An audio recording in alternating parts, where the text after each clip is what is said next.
All right, everybody. Hello. Welcome. Today is Thursday, February 18th, 2021. And this is going to be the after show to last night's live stream. Jordan Peterson needs to be deplatformed immediately, or now rather. I didn't do an after show, but I could tell from the conversation after the show that we needed to do this. So we are. We're going to do this. And we are also going to talk about the comments that mayor, the former Texas mayor, made along the lines of only the strong will survive. Actually, that wasn't in, oh, yes, it was. Only the strong will survive and the weak will perish. So we will be talking about that.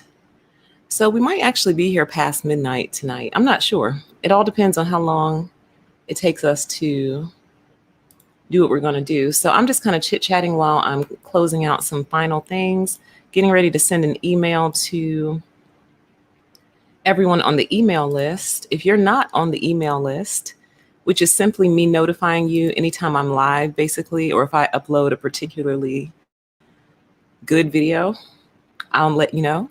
So if you're interested in that, email me at permission2exist@gmail.com. That's the number 2, and I'll add you. I'm fairly consistent with it, not 100%, but I give myself like a good 91%. All right, let me email my folks here.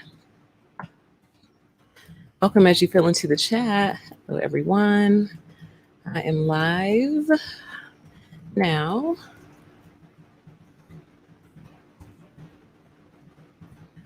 I would pay somebody to do this.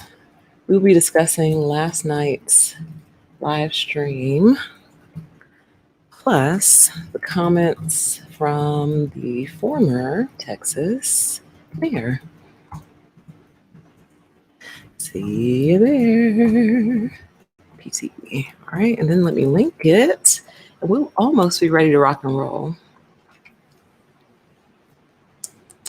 Let's see. Welcome everybody as you fill into the chat. I'm just getting ready. I'm just doing admin. This show is unstructured. It's not one of my structured shows. This is our after show from last night's live stream. So we're going to get here. Oh, and by the way, to my moderators, have fun. Have fun this evening. All right, let's see. Let me link that. Let me go BCC. Grab my folks. Internet is so slow. Email marketing list, copy, paste. Welcome as you come into the chat. Welcome, welcome. Paste. All right. Looks like my email is ready to go. I've scaled down the production on these emails so much. Like at first I had like a template and I was trying to do pictures and make it all formatted. Now I just email y'all. I'm like, hey guys, I'm live. Here's the link. Whatever works though, right? If it works, if it serves the same purpose. All right, so the email has been sent out. Perfect. Now, I think I just have one. Yep, I just need to change this thumbnail and we are done. And then we can start the show. Oh, wait, I haven't changed it yet because this thing is still thinking. Okay, I'll change the thumbnail later, even though I do kind of sort of need it now. But that's okay. I'll just have to exercise patience. Welcome, everybody. Welcome to the show. We're going to go ahead and get started here. I think I already gave the date, but I'll give it again. Today is Thursday, February 18th, 2021. Definitely thought it was Friday a couple hours ago. So I put up a post and I was like, we'll do this after the news break.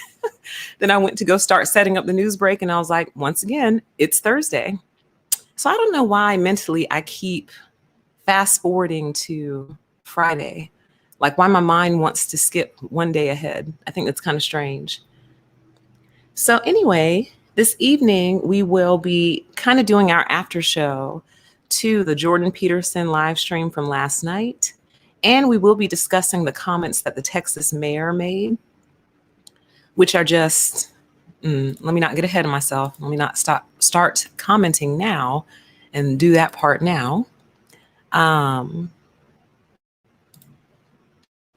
Okay, let's hide that. What is this?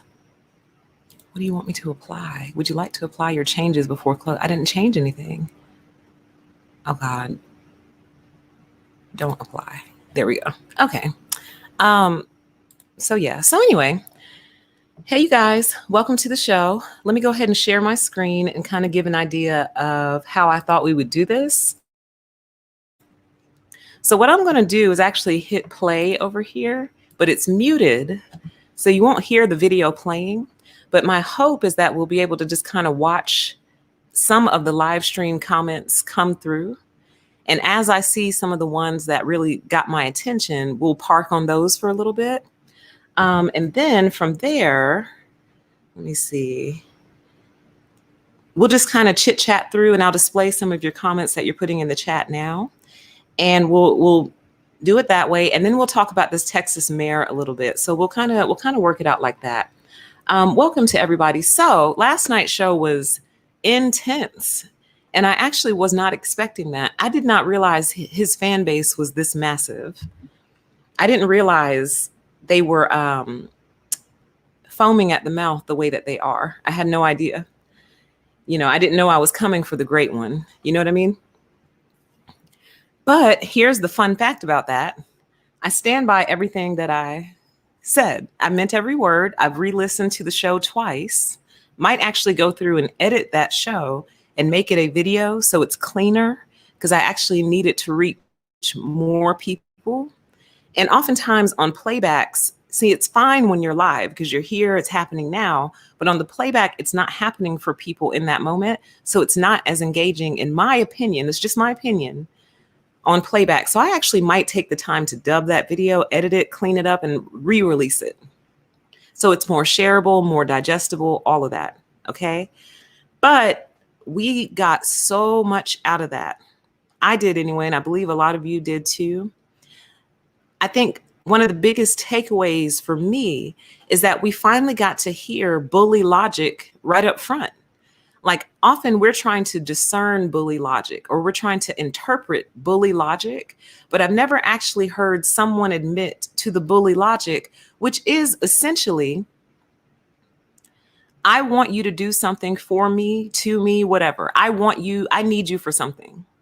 So I have hired you and I need you to comply with me. And when you don't comply with me, I'm going to start off by calling you names. That's where we're going to start. And then when the name calling doesn't work, I'm going to escalate it to violence, basically. That's bully logic 101. I'm going to start by picking on you. And if I can't hurt your feelings by picking on you and making you feel small or making you feel like less than yourself, if that doesn't work, then I'll start throwing rocks at your helmet. And if the little rocks don't work, then I'll start throwing big rocks at your helmet until you turn around and pay attention to me. Pay attention to me. Because I asked you to. That's why. So that is what we would consider and call bully logic. And it's born out of an entitlement. And that entitlement is, because I want something from you, you're supposed to give it to me. Sounds a lot like something else, doesn't it? But I'd like to keep baby Algo asleep this evening if I can. But I want your attention. I demand it. And because I asked for it, you should give it to me. And then when you don't, I'm going to escalate my aggression toward you until you give me the attention that I'm seeking. And if none of that works, well, then I'll just get you out of my environment then. Because just like Jordan Peterson said, are you useful? Do you have any worth at all? Do you have any value at all? Can we use you for anything? Are you at least entertaining? Like, that is one of the most smug, disgusting things I think I've ever heard a person say comfortably. You know what I mean? Are you useful at least? Do you have any value at all? You know what I mean? Like, what? So once again, who made you the decider and the arbiter of value? Who? Whom? I'm very curious who made you the distributor of value. Okay. So there's that. Welcome to everybody in the chat. Oh, and there's something else I wanted to say. Hold on, and let me take this off real quick because I want to make sure it's heard. To my moderators, I want to personally apologize to you for the things that you guys had to go through last night. As I was watching the replay of the live chat, I was stunned at some of the things that I was seeing.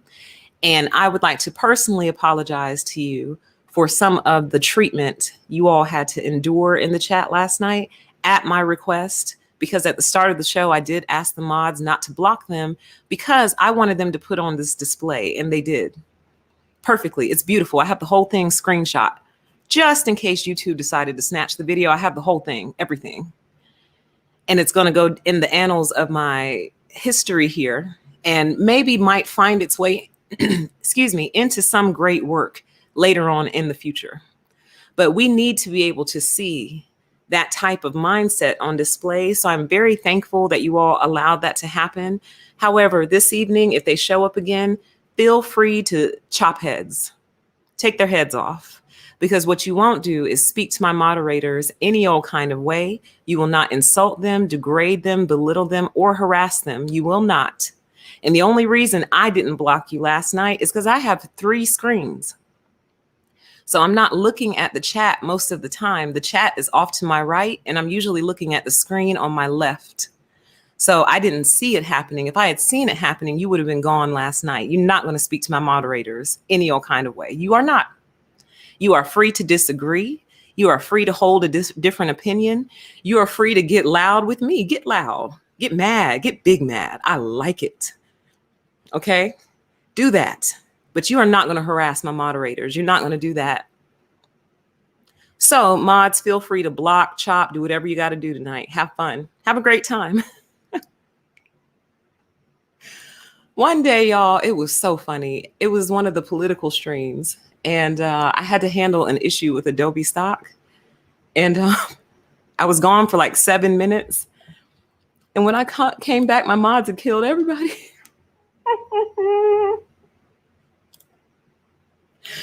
And that will never not be funny to me. I think about that at random times sometimes. It's like mom walked back in the room and they'd killed everybody. Great job, kids. All right. So now back to the point. Yay, I finally changed my thumbnail. Yay. Okay, thumbnails finally changed. Now I can actually focus. Now, why don't we go through just a few? We're not going to go through all 370 comments because that's quite a bit. But we are going to go through, actually, let me sort this by top comments because then some of the more popular comments will come to the top.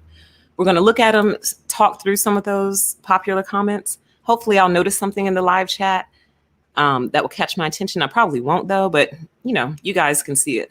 So also last night, I promised you that I was going to tell you what I was doing, why I pretty much stopped the show right in the beginning and then picked it back up.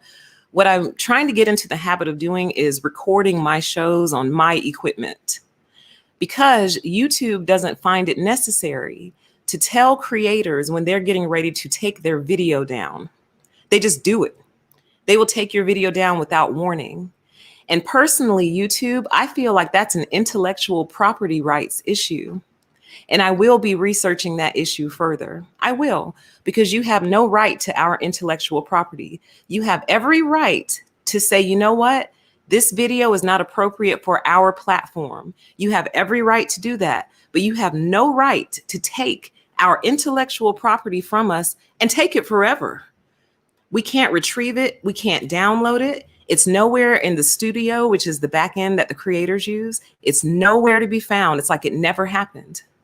And my position is, if the video was so bad that it had to disappear forever, call the FBI, call the police and say, I have a video here I think you need to see. We took it off of our platform, but we're so concerned about it. And we so didn't want anyone else to see it. We removed it completely. But here we want you to have it because we think it's very, very disturbing. If that's how you feel, YouTube, for you to remove, especially the live streams, it's bad either way. But a video can be recovered because keep in mind, it's us uploading the video. Now, after some years have gone by, it may not even be on the computer you're using anymore, but we have a better chance of recovering our videos, our MP4s, than we do our live streams, because live streams are live, meaning they're not planned. So that means that everything that we say is original and new and not something that can be reproduced. So YouTube, when you steal our content from us and never return it, you don't give it back, you don't give us access to our content, you are violating intellectual property rights. And I want you to know that, because I actually would like to give you an opportunity to correct this before I take this to the levels that I plan on taking it to. Because the class action lawsuit that will result from this, YouTube, will put you under, because you've done this to millions of creators. It will take you down. Your hedge fund managers don't have the money that I'll be requesting for this, because I'll be requesting for me and on behalf of every other creator that you've done this to. You just take our video down, no warning. See, here's what I feel like would be appropriate. You take it off of YouTube because you've deemed it inappropriate. Fine, but you leave it in the studio for 24 hours to give us an opportunity to recover the video itself and all of the associated comments that go with it. Because guys, to me, your comments are almost more priceless than the video. The reason is because the video or the live stream, it comes out of my head. So even though I may not remember everything I said, I still said it, so it came from me. But your comments come from you. So I can never know on some of these videos what you guys said, what you thought of the content, what your ideas were, your contributions. Gone. Like, that is not right. That's intellectual property in YouTube. You can't do that, darling. So instead of us setting precedents together, why don't we go ahead and just correct this issue now and make it to where if you deem a video inappropriate, just go ahead, take it off of YouTube, because it is your platform, but you have to make it available to us because it is ours. That is not your property. So anyway, I digress. And that was a very long explanation for why I stopped the show last night. I was just recording my own stuff, and I'm trying to get in the habit of remembering to do that. In the event YouTube just takes my intellectual property from me, I will always have the copy, always. Because you have to understand how malicious that feels. It's like, oh, you are so bad, you can't even see it. You can't even see your own content. It was that bad. But we have it, and God only knows what they do with it after they take it and steal it. They probably take it, translate it to a different language, and just put it out like in YouTube India, YouTube, I don't know what, Australia, I don't know. Just take it, reformat it, change the language and push it out in another country, and we would never even know. There's probably permission to exist Europe, permission to exist Germany, permission to exist Africa. There's probably me in every version in some robot voice that they've just taken my content and converted it and use it. YouTube, let's not. Why don't we save each other the trouble? Okay? Now, back to what I was actually here for. Why don't we go through some of, and let that be a word to any other content creators listening or watching right now. No matter how good of a standing you think you are with these people, download all of your own content once you are able to. Download it immediately. Download it, okay? Because these people play too much. But you're going to stop playing with people's intellectual property, though. You are. Now, why don't we go ahead and get into some of the good comments from last night's show. I'll grab a few from this chat. Yes, check it out for me, Alexis. I guarantee you there's a PTE Africa, PTE Australia. Give me some other countries, y'all. PTE Indonesia. And how would I ever know? So here we go. All right. Why don't we start off with one of mine that's closer to the top here. I was really shocked to see all the racism come out on this stream last night. Wow. And here's what's so stunning to me about that. Like, when they're losing arguments, one of the first things they do is resort to racism when they start to lose arguments. And I think it's fascinating. And it's like, you don't have any other tools in your toolkit, do you? That's all you have, isn't it? That's actually really pitiful. And what's even more pitiful is that they actually think they're winning these arguments when they start becoming exceptionally racist. But I earned the nickname Kermit Kamala last night, so that was pretty funny. Ribbit, ribbit. So I thought that was quite fascinating to see all the racism and bigotry that Jordan Peterson fans have. Y'all are mighty racist and mighty bigoted. Is that what he's teaching you? Is he teaching you to be racist bigots? If so, all you're doing is proving my point. Like, don't make me go through Jordan's work. Don't make me go through his whole library, because I will make this a weekly series, as somebody suggested in the chat last night. They said, PTE, can you make debunking Jordan Peterson like a weekly thing? Don't tempt me. Y'all know what happened the last time you tempted me. A song was born. So don't tempt me. But anyway, don't make me comb through his library and make a video a week, because I'll deprogram all of his followers, all of them, because in spite of how they were acting last night, did you guys notice how many of them stayed like the whole entire time? Stayed. I was like, you're free to go. No one's holding you here hostage, but they stayed. So what that tells me is, here's the best way that I would describe it. Let's pretend like I was a street preacher, right? Like standing on some street corner in some major city somewhere, right? And I got my megaphone and I'm, just going off or whatever. And there are some people standing around listening. There are some people shaking their head in agreement. And there are some people right there in front of me, like arguing with me, like disagreeing, right? These people are the equivalent of the people who are on the other side of the street lurking. Like they're pretending to eat their breakfast. They're pretending to drink their coffee. They're pretending to play on their phone, but they're actually listening to every single word. Yeah, that's them. Because somewhere, I believe, y'all, they know. And I'm getting ahead of myself, but there were individuals in the chat who said that they had fallen way deep down the Jordan Peterson rabbit hole, and that they were only beginning to deprogram themselves from this. And I just want you guys to know who said that seeing that gives me so much motivation to keep going in this fight, not against Jordan Peterson, the fight against narcissism, period. Because what I didn't know is that there are people who want to break free from this stuff. They want to break free from it, but it is powerful, y'all. It is. And so seeing that there are some of you who want to break free gives me the motivation I need to keep going. So thank you. I don't know if you realized you motivated me when you said that, but you did. All right. They know something's wrong with it. They know something is off, but they can't put their finger on it. And the way Jordan delivers his content doesn't really allow you to either. It's essentially word salad, as many of you pointed out. So, for example, when I went back and watched the video, it wasn't until the second or third watch that I realized his opener about the lobsters and hierarchy, he was trying to set up basically the excuse that hierarchies are everywhere, even in humanity, and you just need to learn where you fall in that hierarchy and deal with it. That's basically what he was doing. He was just justifying the existence of a hierarchy, which I found out is a conservative principle. And he's telling you, the lower rung, how to deal with being in that hierarchy. And isn't that kind of the crux of all the problems we're having in our country right now? People believing they are better than, above, and over other people. Isn't that the problem?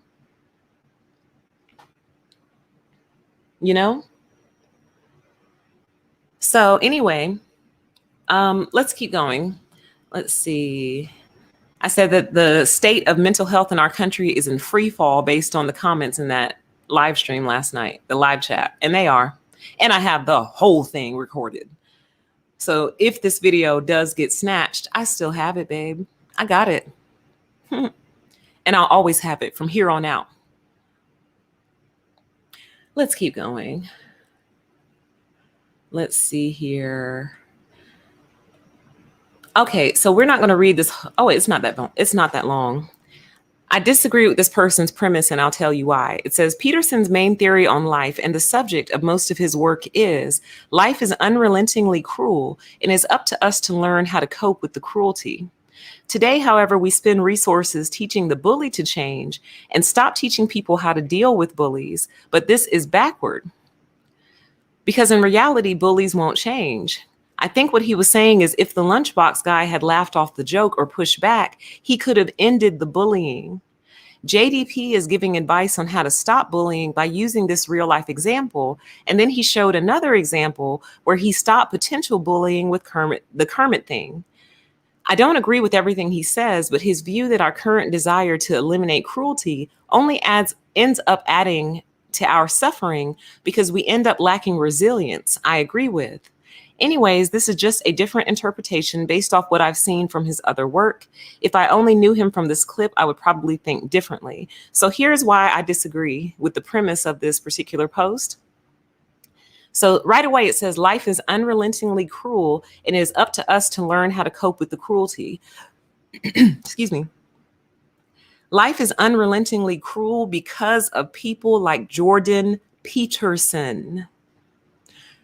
Jordan Peterson and his rail line coworkers engaged in intentional behavior. That is the difference. We are not animals. Animals will chase down and hunt down another animal, tackle it, cut its throat with its teeth, and eat it. They have to do that. They're programmed to do that. It's instinctual. They can't help it. If they didn't do that, they would literally die. They would have nothing to eat. We are not animals. We are the evolved beings. We are the higher beings. We are capable of higher order thinking. And as a result, we are capable of not making life unrelentingly cruel. But see, when you accept it, that's what allows it to perpetuate. When you accept, well, life is just cruel, so now let me learn how to deal with it. You don't have to learn how to deal with optional issues.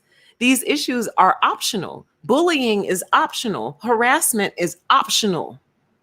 That's why you go to jail for it oftentimes. You don't go to jail for bullying yet, but I do plan on making that one of my major life's works, making sure that bullies start to get the punishment that they deserve. Because boy, y'all don't like it when bullies get in trouble. You don't. Y'all do not like it when a bully gets held accountable. It's so strange to me. That's another one of my major revelations from last night's stream. You guys, and obviously I'm not talking about all of you, y'all don't like it when bullies get held accountable.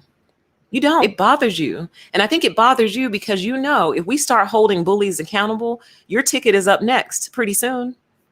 You might be further down the line, but your ticket's coming up because you know you've done the same thing to people and you excuse it away by saying things like, well, life is unrelentingly cruel. You just have to learn how to deal with it. And that's how you make yourself feel better about bullying other people. That's how you make yourself feel better. You excuse it away like, oh, this is just part of life. And I'm just normal. You know, I'm higher up in the hierarchy, so I'm allowed to bully people beneath me. That's what you really think. You really think that. You do. And I'm here to tell you you're wrong. And I'm all over the place. I'll just have to be all over the place tonight. Another major revelation I had is I finally understand why these people hate me and why they can't stand me. Because they can't get to me. They can't. The most that they get to me is I will resign. Like I will quit a job. But to me, you're the one suffering because you hired me to do something specific. I was doing it well. And now you have to try to find a replacement me, and you will not. You'll find another warm body, but you'll never find another person that has the work ethic that I do, the creativity, the desire, the mindset of doing a good job because it bothers me not to. I'm not even worried about you yet. I'm still worried about you. I do a good job because it bothers me when I don't do a good job. So I do a good job for its own sake, for the sake of my mental health. You don't find that too often these days, and you won't find it again. So when I quit a job or resign, to me, I'm sticking it to them because now you have to go through the hiring process all over again. Now, many of you have to do all of your own work all over again because you love to dump on me. You do. You do. So, you know, who wins? Who's the winner here? I'm free from you. I don't have to be bothered with you anymore. You see what I mean? But they really have made so many attempts to break me, you guys. And I think that's why they don't like me. The first thing they try to do is break me, break my spirit. That's the first thing they attempt to do. And what they discover is it's not that it's an impossible task. It's that break my spirit for you. You don't have the ability to break my spirit. You really don't. You don't. You don't hold that level of importance in my life to break my spirit. You really don't. The most you can do is get on my nerves. Now that you're very successful at, I will say you have mastered the art of getting on my nerves. You have. But the more I learn who you are, the calmer I get, because the more I understand who and what you really are. And the calmer I get, the more I understand your psychology, the less it bothers me, because I know what you're going to do next. Super predictable. But anyway, that's what they don't like me. It's an active attempt to break my spirit. And when I show them, not only are you unsuccessful, but a lot of times I don't even notice it. So if I were Lunchbox, first of all, the whole Lunchbox thing I would either have had a comeback that would have hurt their feelings and for life. My comebacks hurt feelings for life. So I either would have hurt your feelings for life, or I just wouldn't have even acknowledged it. You know what I mean? I just would have kept coming with my lunchbox with delicious food every day to really rub it in your face. Don't make me get ugly. Like, narcs aren't used to people matching their ugly and then superseding it. So anyway, once we got past the lunchbox thing, I'm the equivalent of you throwing rocks and me not noticing. Now, here's what I'm trying to say. If you're throwing actual rocks at me, I'm going to notice, and we're probably going to end up in a physical altercation. You're not going to touch me. Touching me is not something you're going to do. You're not going to touch me. However, what I'm saying is, hypothetically, metaphorically speaking, I am the equivalent of them throwing rocks and me not even noticing. I'm the equivalent of them throwing rocks and me being like, did the construction truck just go by? What happened? Are they sweeping up there? I wonder where all these rocks are coming from. I guess they're moving up and around and falling off. Anyway, what's for lunch? Oh yeah, all this delicious food in my lunchbox. Like, I'm not fazed by these people. And their deepest desire is to faze me. I learned this last night. Their deepest desire is to faze me. And I'm not fazed by you. You can't faze me, partially because I have no respect for you. I don't respect you. I don't respect your work ethic. I don't respect your approach. I don't respect the fact that you feel like you're entitled to someone's attention and energy. And when they don't give it to you, you feel the need to bully and harass them out of the door. You think I would have respect for someone like you? You're so small. You're not even on the level for me to even begin to be fazed by you. You see? And that's why they hate me, though. That's what I'm trying to tell you. That's why they constantly up the ante with me at work. Again, they're not allowed to physically touch you anymore. So they have to assault you in other ways. And I've been assaulted multiple times in the workplace. But you know what burns them more than anything else? When they assault me by, say, increasing my workload unnecessarily or arbitrarily, just like dumping it, right? And I actually find a way to get it done. Oh. Now, that doesn't mean I happily find a way to get it done. Again, remember, you all have mastered the art of getting on my nerves. You have that down pat. I will give that to you. I will give you the gold medal trophy for that. You have mastered the art of getting on my nerves. But even through my aggravation, I get it done. And that's what really makes y'all want to put hands on me, isn't it? The fact that I can still get it done. And it's not supposed to be able to be done, and I still get it done. That makes you want to put hands on me, doesn't it? That makes you want to slash my tires, doesn't it? Do it. Please do it. Please do it. I'm begging you, do it. Begging you. I'm begging you to do it. Do it. Do it. Do what you feel. It's a free country, right? Do it. Please do it. Anyway, let's move on. Let me check this chat.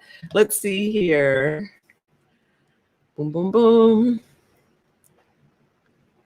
Yeah, it says exactly, PT, or at least you will not see me sweat. You will not punk me. The calmness comes from knowing if you can't make me jump, Wait, the calmness comes from me knowing you can't make me jump and it pisses you off. Exactly. You can't touch me. See, back in the days, y'all actually used to put hands on people. You got physical with people. You beat them, you hit them, you punched them, you whipped them. You did all kinds of fancy stuff to gain compliance. You can't do that anymore. So you engage in psychological warfare. But the one area that you always fall short is you lack creativity. You do. And imagination, which is part of creativity. So the only creativity you have is creativity toward destruction or creativity towards harassment. But in that, you always forget the loopholes, darling. And I'm the queen of loopholes. See, your mind doesn't bend corners like that. Mine does. So you do something to try to assault me psychologically. I find the loophole and make it work out in my favor. And I got to tell you, it is kind of fun. I'm not going to lie. Watching your best attempts, then me besting you on your best attempts, it is fun. And now I understand why y'all hate me so much in the workplace. It makes perfect sense. Perfect sense. And that's why you can walk into a workplace, not bother anybody, and they start bothering you. We got our answer last night. The reason they're bothering you is, first of all, because they're narcissists. We know this. But in their minds, this is just part of them razzing you into the gang or hazing you into the gang. No, it's not what it is at all. It's bullying and harassment. You don't actually want this person to be part of your group. You don't. You just want somebody to bother. So you get that. This person might. Here's another lesson that I got out of last night's live stream. They cannot stand it when people mind their own business. They cannot stand for another person to go about their own business, do their own thing. They can't stand it. They demand that you be part of them, even if it's just to be the scapegoat, because they need a scapegoat. So they demand you be part of them. You know what's funny? I just had a revelation. Jordan Peterson primarily has a conservative fan base. And the conservatives are all about freedom and liberty and don't tread on me. But I'm amazed at how many of them are okay with the video that we saw last night, which basically is Jordan and his rail line crew attempting to take away someone else's freedom and liberty. Isn't that interesting? For people who claim, or is it you just want freedom from government, but you want freedom to control other people? Is that what it is? You just don't want the government to impose on you, but you're perfectly fine with other people imposing on other people. You're fine with that. That's not what you mean when you say freedom. You mean freedom for you, but not freedom for all. That's what you mean. You are such hypocrites. And you guys are exposing yourselves more and more every day. It is pitiful, pitiful, pitiful. And the conservative residents of Texas got to see how their leaders really feel about them, maybe for the first time. The Democrats in Texas already knew that. They're not shocked by what has taken place, but the conservatives are surprised that their leaders, their dear leaders, would leave them hanging out there like this. Shocked, stunned, they can't believe it. Okay? So, but it's from the hypocrisy. Like y'all are so exposed. I wonder if you know that. You are exposed. You're exposed. You're exposed, and you expose yourselves every day. The more y'all talk, the worse you make it. And I've said that before. You're not making your case. You're actually making your case worse. The more you talk, your minds are so incredibly scrambled that I'm concerned for your day-to-day life. Because you can't really think, what else are you not thinking straight about? Let's move on. Terry, I'll be using a lot of your comments because you had a lot of great ones. It says nicknaming. Oh, by the way, I wanted to tell y'all something. This is unrelated to any of this, but I thought it might be good for you guys to know. I want you guys to know that when you edit your comments, if I've already hearted your comment and you edit it, the heart falls off. And the reason it's important to tell you that is because I don't ever want y'all to think that you edit your comment and then I unhearted it. And see, those are the little things that YouTube does not tell you. Like when you go to edit your comment, it should give you a little alert that says, editing this comment will remove engagements from the creator. So you know that the creator is not unhearting your comment when you edit it. Because that's what I would think maybe if I didn't understand how YouTube worked. If I made a comment, the creator hearted it, then I go edit the comment, say 5 or 10 hours later, and the heart's not there. I'd be like, oh man, did I offend her? Did I say something wrong? I didn't mean to. Dang, she went through the trouble to take her heart off. No. When you edit your comments, YouTube removes the heart. And I think the reason they do that is because they don't ever want to make it look like we're endorsing something that we're not. So if you wanted to be malicious, you could leave a comment that might appear one way. I heart it. Then you go back and change the whole comment. And if the heart is still there, it looks like I may have hearted something that maybe I didn't. So I understand the logic. You just have to tell people this stuff, YouTube. So anyway, this is me telling you. And the reason I say that is because I had hearted this comment already. So I just hearted it again. But that's what happened, y'all. I just want y'all to know that. Nicknaming another adult lunch bucket because he had a lunchbox means he's just asking for it. Hitting him in the head with pebbles because we just have to do something to this guy. The rationale, it's just good, clean fun. Narcissists are adults that think like children. So going back to a story that I've referenced many times on this channel, but I just think it's super relevant.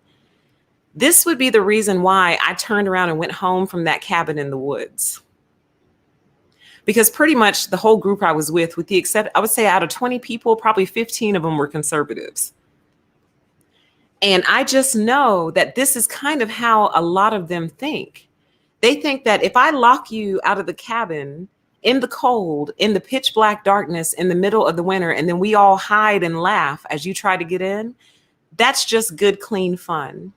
If we let everybody fall asleep and then pretend to be a bear outside scratching the window, or pretend to be like an intruder or something and walk around scaring everybody, that's just good, clean fun, Or if we find your car keys and hide them and watch you as you panic, looking for your car keys, thinking you won't be able to get home, it's all just good, clean fun, guys. I don't trust them. Didn't trust them then. I don't trust them now. And I'm certainly not going to sleep out in the middle of the woods, the Georgia woods, with you people, knowing that you all consider a lot of things that are really actually quite malicious, good, clean fun. I know how you think. There was a girl, I cannot remember her name, so I apologize to her and the family for not remembering her name. She went to a slumber party. This was a grown adult woman. This was an adult slumber party. And I don't mean adult like frisky fun time. I mean like adult like everyone's over the age of 25, probably over the age of 30. That's what I mean. All women. And by the end of the slumber party, this girl was dead. This woman was dead. And what they said happened was that she went out to the balcony and fell. They said, so I guess they had like a porch or something, like a deck. And they said that, they'd been drinking, which is fine. They're adults and it was a party and no one was driving or anything. It's fine. But they said she was just a little bit too drunk and she went out on the deck and fell over the edge and completely died. Yes, she was murdered.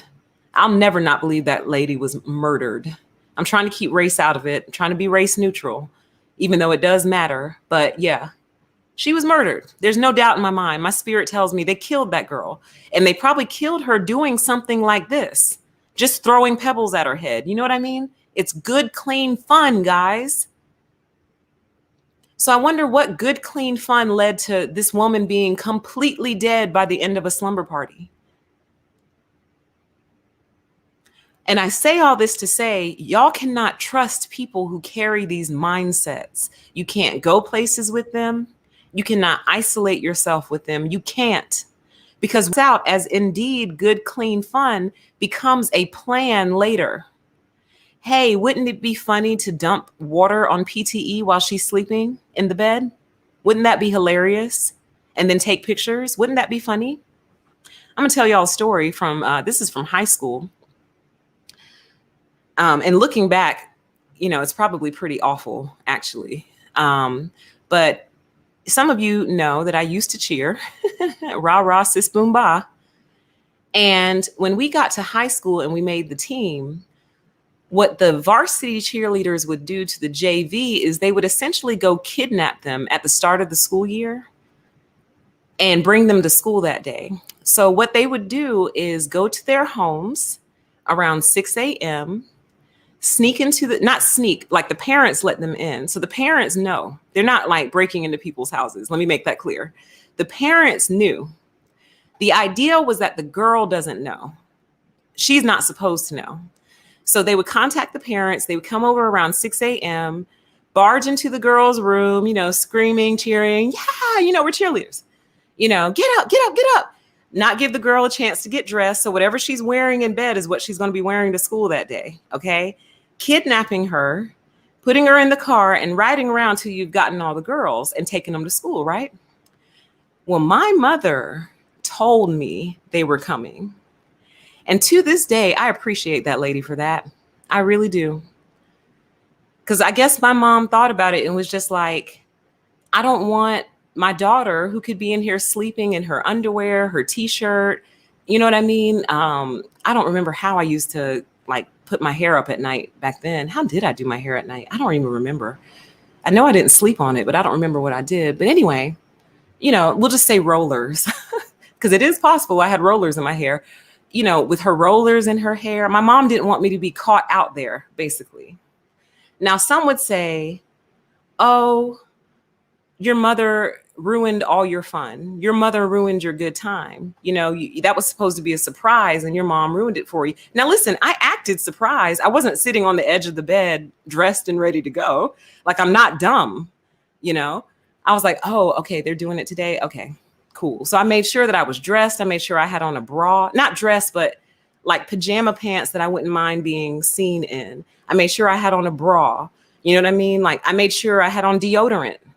You know what I mean? Because I knew that once they came to kidnap me, I wasn't going back home till the end of the day. So it gave me a chance to prep for that. And I appreciate my mom for that.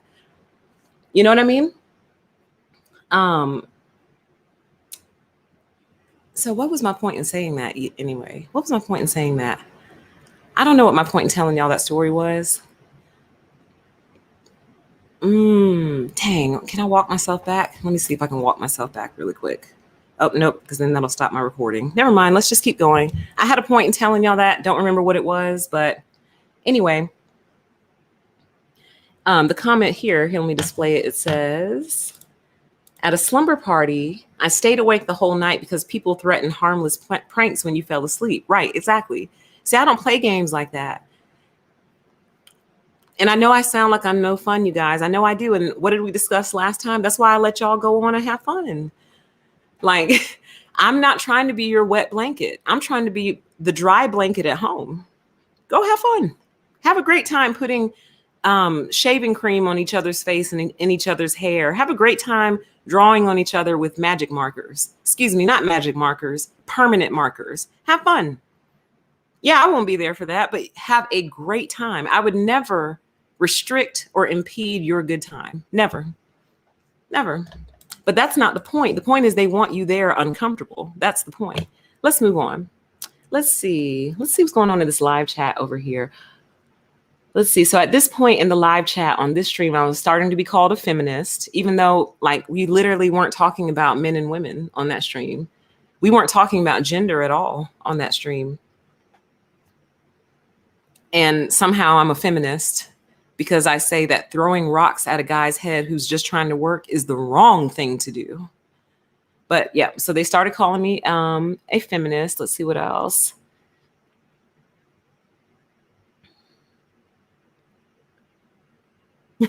Says this feminist is projecting her anger at Jordan's success to hide her failure and lack of ability to attract a mate. Yep, that's what you got out of throwing rocks at people's head and running them off the job. That's what you got out of that? Well, perfect. Walk away with that interpretation. Go believe strong delusions. Away with you. Let's see here. It says, Dear PTE, these narcs are basically all of the evil people in my life. They're horrible. They seriously need to go to hell. Yeah, they really do. All right, let's go. Let's go over here. Let's see here. They already are in hell, though. Their lives are hell, and that's why they try to make our lives hell, because they want someone to be on the same wavelength as them.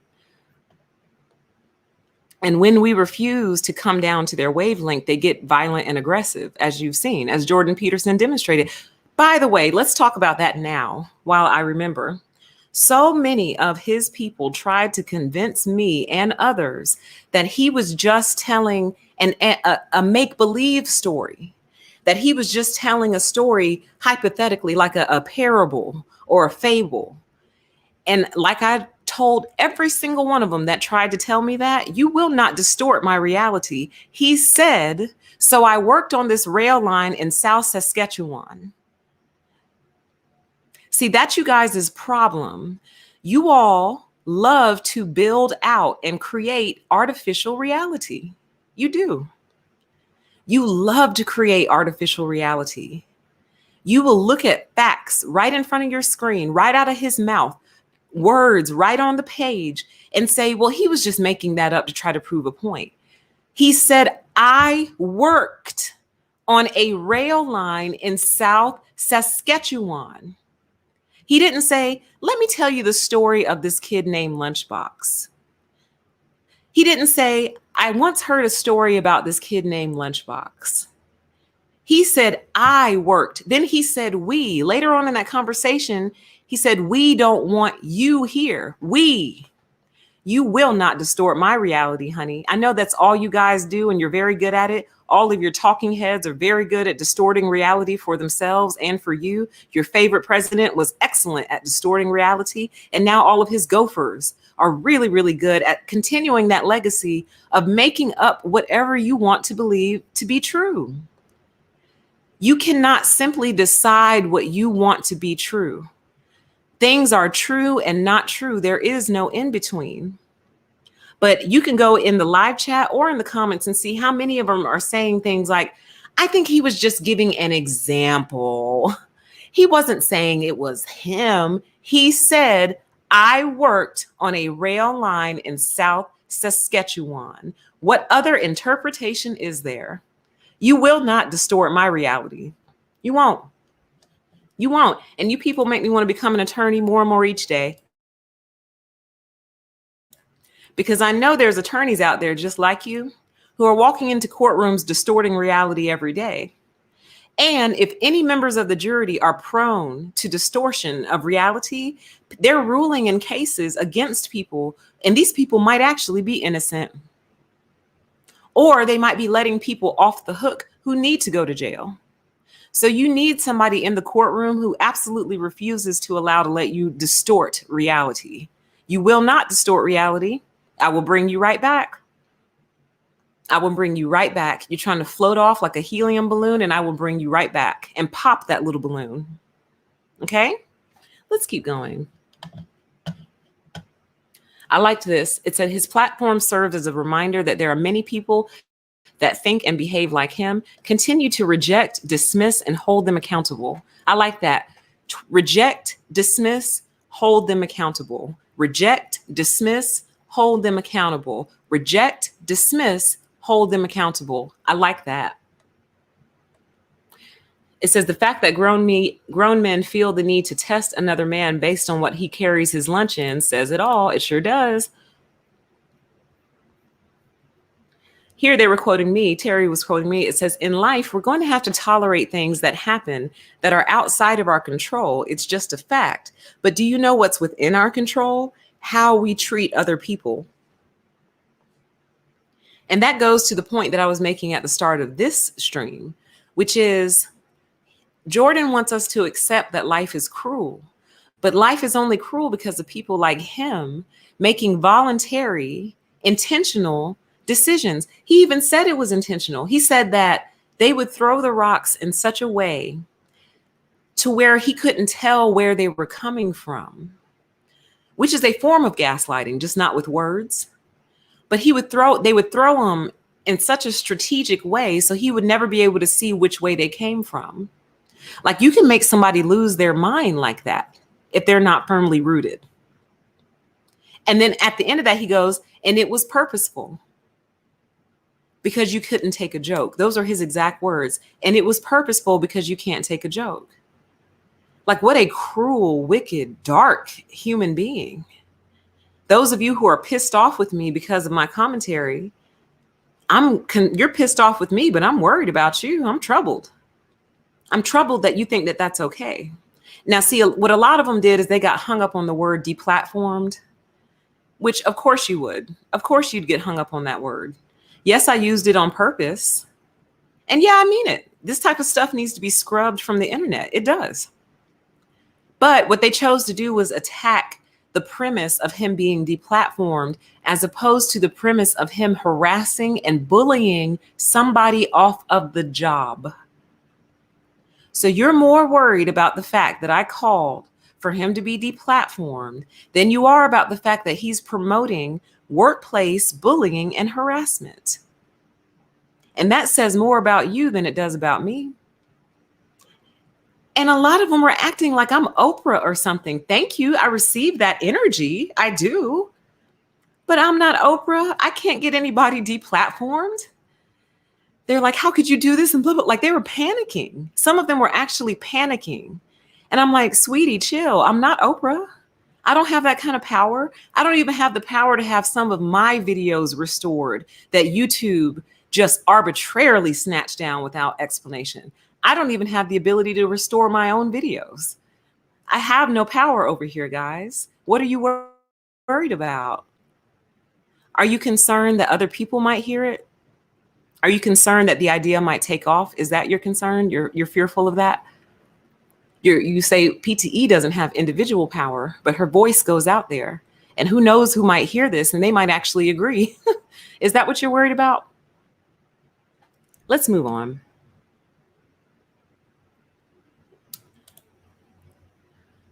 So this individual was a listener for a while, and then they're upset with me because of this. Let me see if this is the one they did the summary on. Yeah, this is the summary. Let's see.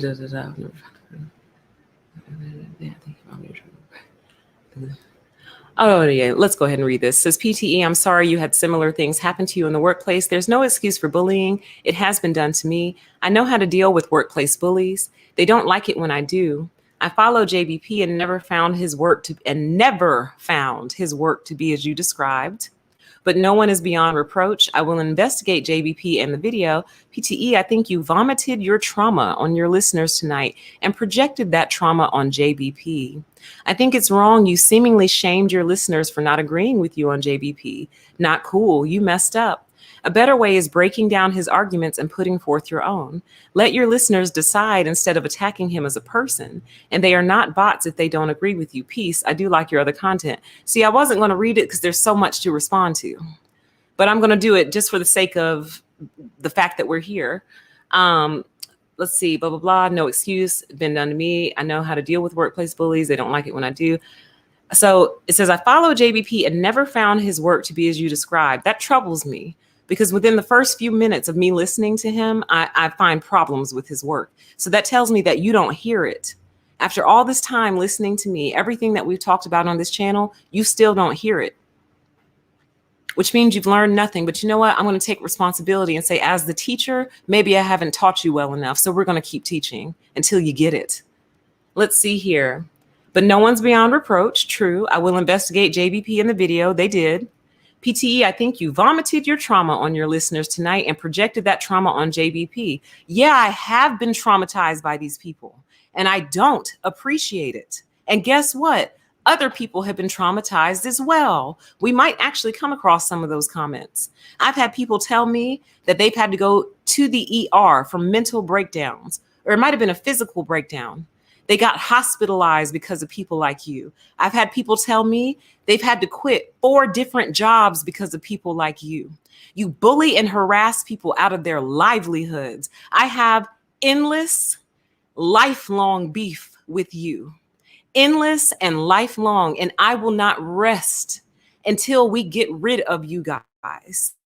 And when I say get rid of, what I mean is remove you from all positions of power, influence, and authority. That's what I mean by get rid of you. I will chase you out of here. My sole objective is to chase you out of here. You will not harass me. I don't have kids yet, but I still have an opportunity to. And if I do, you will not harass my children. So guess what?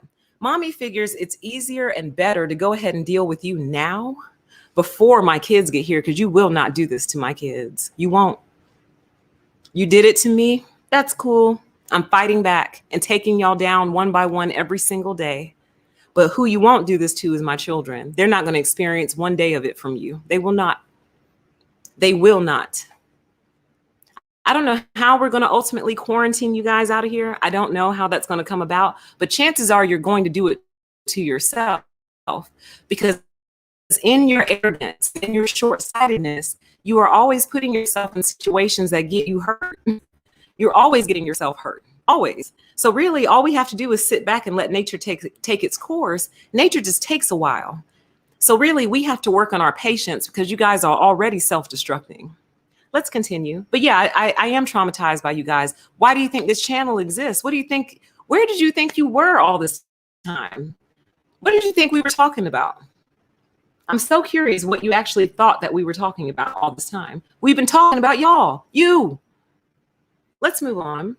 I think it's wrong. You seemingly shamed your listeners for not agreeing with you on JP. So this is an example of what they do. So that sentence is simply not true.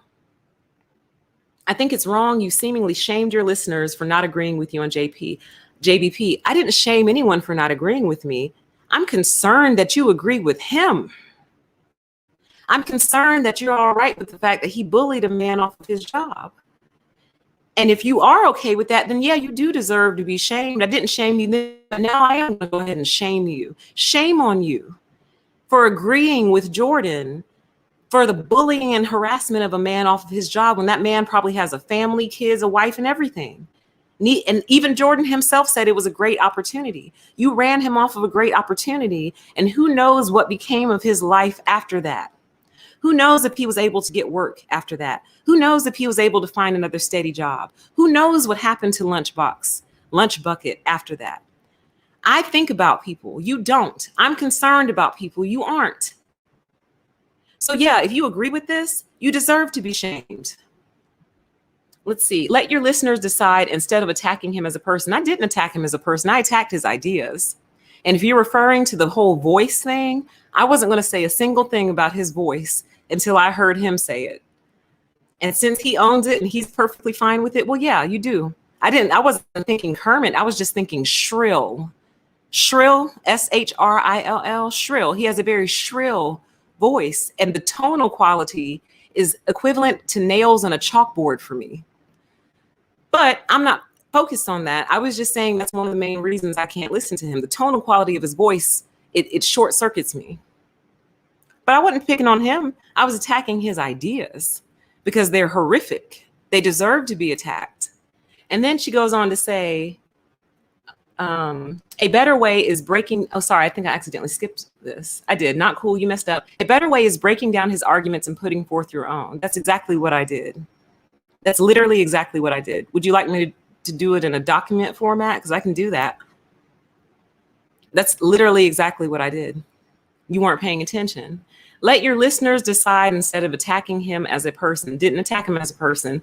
And they are not bots if they don't agree with you. Never said that they were bots because they don't agree with me. Guys, when I'm talking about the bots thing, I am saying these are literal computer programs. What I'm saying is somewhere out there, someone has developed some sort of code and you can purchase it, I believe.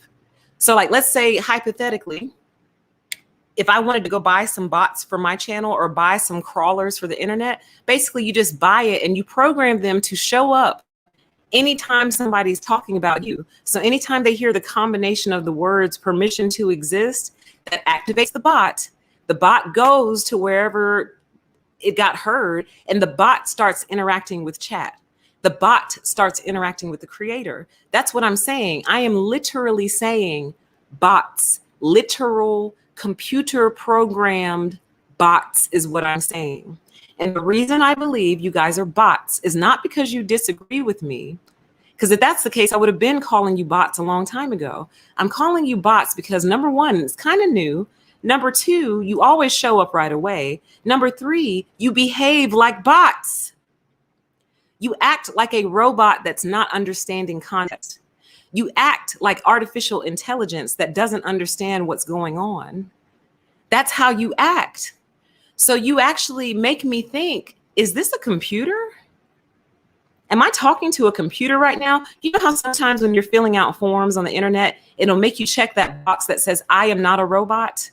I think I'm going to have to incorporate that into the live chat. Make y'all check a box that says, I am not a robot, because sometimes the sensation I'm getting is, this is not a real person I'm interacting with. This is a robot.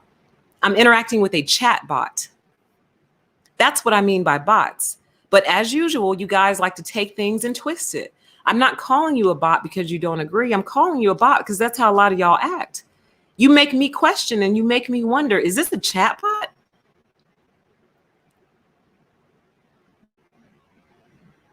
So let's see, let me actually come over here to the live chat over here. Hey guys, I'm not trying to ignore y'all. As I was explaining earlier, I have 3 screens. So I'm always looking to the left and you guys are on the right, unfortunately. So that's why I'm not over here as often. Let's see here. Maybe one day I'll take a picture of my setup so you guys can kind of see. Let's see. And by the way, to any mods who may have shown up a little later, feel free, have fun tonight. Have a blast. Looks like y'all already did because I don't see any of them.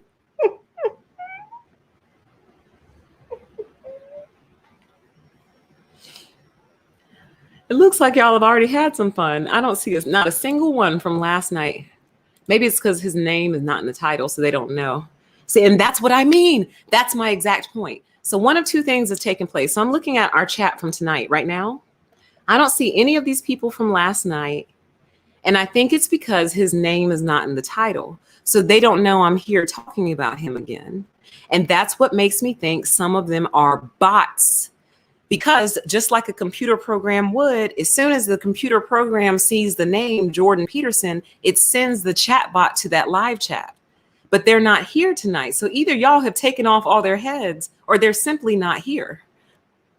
That's what I mean by these are bots. These are computer program AI designed to go wherever someone is talking about a specific subject and just hammer, hammer, hammer, hammer, hammer the chat, hammer the chat, hammer the chat, hammer, hammer, hammer, hammer, hammer, grind it in, keep going. It doesn't matter what they're talking about. F context, go, grind it, push, push, push, push, push, push, push, push, push it, push it, push it, push it, push it, push it, push it, push it. Go get the money, go get the money, go get the money, go get the money. Hey, listen, that's how I feel. Okay, I am going to test it. That's a great idea, Rebound. I actually think I'm going to run a series of tests next week just to prove my point. So let me ask you this. To the moderators that are here, did y'all chop all their heads off or are they actually just not here? Let me know because I am curious because on my screen, I can't see y'all's, I can't see when you delete comments, which is just, don't get me started. I can only see it like if I own up and running, which I don't. Let's see. A tracker, exactly. Let's see. It doesn't look like y'all took anybody's heads off tonight. They're just not here, y'all, because they don't know I'm here. Now, you know what? We should do some live testing. Let's do some live testing. So I'm actually going to go ahead and change this title right now. So right now it says JP After Show plus discussion on ownership spirit, which we may not get to. Because I actually have a whole lot to say about that. So I might just do that a separate show for that, y'all. I might do that one tomorrow after the news break. Sorry if you were looking forward to it. I was actually really planning on it. And to prove it, I have the 2 articles pulled up right here. So I was actually planning on talking about this Texas mayor, but I don't think I'm going to get to these tonight. I think I'll save this for tomorrow after the news break, if that's okay with everybody. Hope to not disappoint. All right, so I just changed the title. So let's see if they show up. And if they do, I promise you, I've just proved my point. They're bots. All right, so the title has changed on YouTube. So let's see what happens. We're going to keep going, though. Welcome to everybody. It's great to have you here. Thank you for joining. This is just our after show from last night's stream.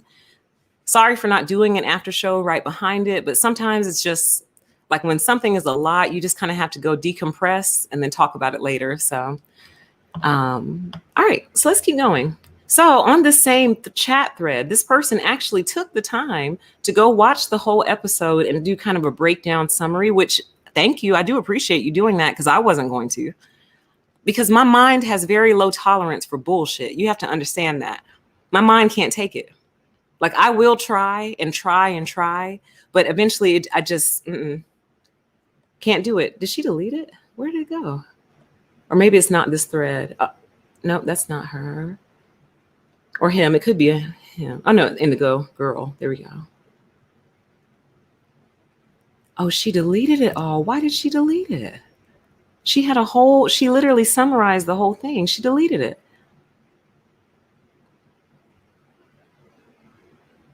Why would she delete it?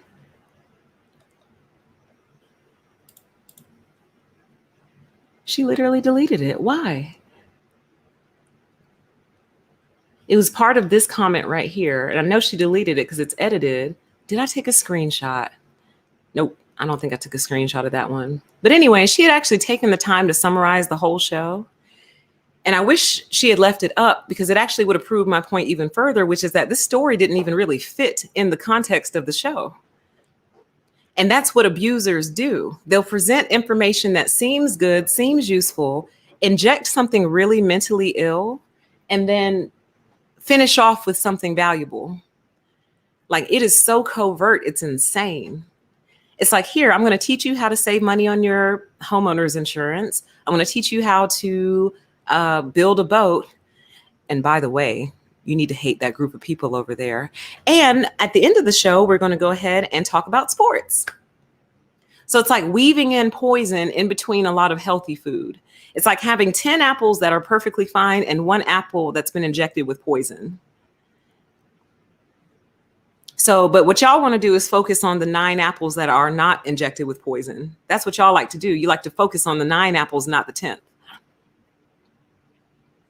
But the 10th apple spoils the bunch. What was my response, though? Because my response will tell me what it actually said. It's I won't say that. It says, I don't think I could have, they told me to go watch the 2-hour show as if, y'all, I'm not, no. I try to watch what I absorb into my spirit. I really do. It says, I don't think I could absorb such low vibrations, but here's the point.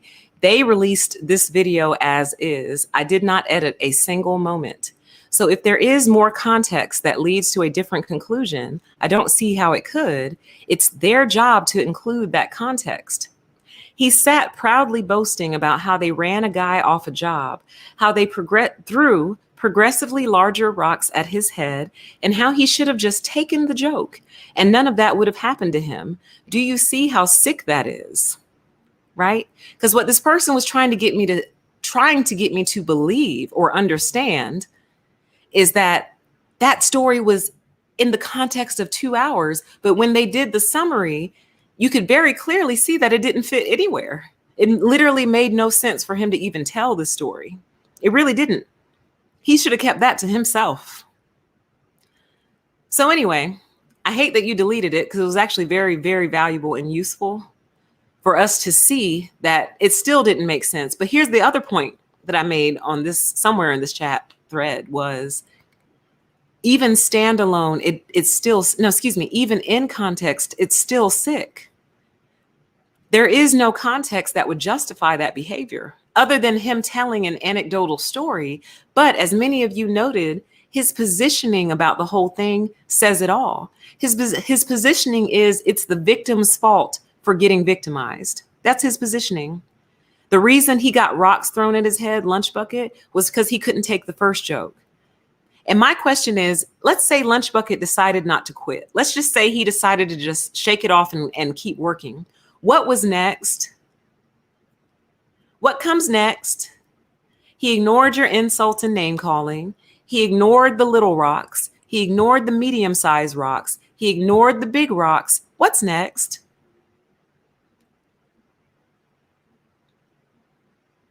Like, do you just give up?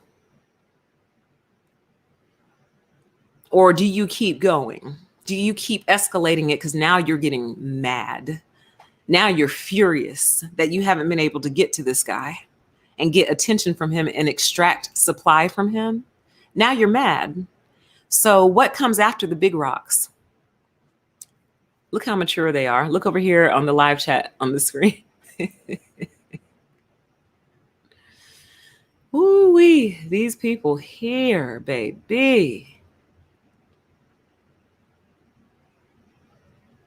Hilarious. All right, let's keep going. All right, so that's all part of the same. So this one says only narcissists think jokes should be painful, correct? And if you don't find the joke funny, well, then you're just too sensitive and you need to toughen up and, da da da da. But if you were to do the same thing to them, they would lose it. Y'all got to go, man. Y'all literally hold back all of life. Like we're ready to take it to like the Jetsons. And y'all won't let us. You will not allow that to happen. But I do believe you will cause yourself to go extinct. I really do believe that because there's nowhere else for you to go. Your life is on a path of destruction. You lead yourself to your own destruction. Now, you do try to take a lot of people with you. You do. And sometimes you are successful. But by and large, you end up destroying yourselves, but not before you've ruined a lot of lives in the process. And that's why you got to go. See, if you only affected yourself, this whole channel would not exist. There's all kinds of things out in the world of things that people do, but they literally only affect that person. It's not that many that only affect you, but there are quite a few things that other people do that only affect that person that I have not developed an entire YouTube channel around. You know why? Because it only affects them. So what they do or don't do has literally zero impact on me or anyone else. And that's why I don't bother with them. Bye. It's your life. If you want to ruin it, go for it. I hate that you choose to ruin your life, but it is your life to ruin. But you do not get to ruin mine. You do not. And that's why I'm here, kids. Planet de la Tourette. I loved this comment. It says, I agree. This is just bully culture. My clapbacks are quite mean. Planet makes me laugh. You're so funny. My clapbacks are quite mean and personal. I stood between those frat boys and I've worked on construction projects. The former are the worst. I'm simply intolerant in a dominant way and funny. I mirror the behavior until it's not funny anymore. The shitty behavior is mostly to control people by proxy in a formal setting. I ruin that game. It is the only way that can control people. Beyond this childish level, there's the same MO expressed in cliches and stereotypes. Block these ways by being really dominant, and they will cry like babies. Petty victimhood is the other side of this medal, also to establish dominance. And then I get really nasty. Is this what you had in mind? They need this bully culture, and when I pounce on them, then I should adapt to the culture. I love it. Planet, in my mind, you're like Huck. And I know you probably don't know who Huck is, or then again, you might. But in America, there was a show called Scandal, and Olivia Pope was like the head attorney, problem solver, the cape. I forgot what did they call them? Capes? I forgot what they called their capes, but it was a really good show. It really was. But she had an assistant named Huck. And Huck, God, I loved Huck. He was my favorite character. But Huck was very crafty and creative in his retribution. And we loved Huck for that. And every time I read some of your comments, you remind me of him in the creativity and the enjoyment of the creativity. But yes, and my favorite part of this whole comment was, I mirror the behavior until it's not funny anymore. And that's sort of kind of the premise of my video, Fun with Your Narcissist. I never thought about it like this way before, but this is exactly what it is. It's nothing more than mirroring their behavior until it's not funny anymore. It's not funny when I do it, is it? Not funny, is it? You're not amused? You're not entertained? Why not? Oh, we're not supposed to treat people that way? Really? Well, I'm a people. Let's move on. Great comment, Planet. Thank you so much for giving it. Let's check over here in the live chat, see where we were at this point. Let's see. Did they show up yet for me changing the title? Let me see. Are they over there? I don't see them yet. Let's see. Maybe you have to do it when you go live. Maybe you can't do it midway through. Maybe it has to actually already be live. Let's see. I wonder if she hates every storyteller. You see how dramatic they are? Y'all are some of the most dramatic. Oh my God. You're so whiny and dramatic. I can't stand it. It's just, I wonder if she hates every storyteller. So, and this is what they do. And I'm going to get a good descriptor for it one day. And I'm going to describe this because what they've basically done is a couple things. One, they've decided that Jordan is not telling a personal story about himself, a personal account. They decided he's just a storyteller. And if you're just a storyteller, well, then you're innocent. You're absolved of any guilt because you're just telling a story. So then they escalate that to she must hate every storyteller. You are so dramatic. Oh my God. And just, it's so disgusting. It just drips with the drama. Is this what you do in your day-to-day life to people? You bend and contort and distort the truth. And then you start to assign different things on that purple. Well, I bet you just hate everyone who tells you the truth. You just hate truth tellers. You are so dramatic. All y'all need to grow up. You really do. Jordan has failed you guys. If this is the end result of years of his teachings, he has failed you guys. Your leader has failed you. He hasn't moved you from square one from day one. He's failed you. I wonder if she hates every storyteller.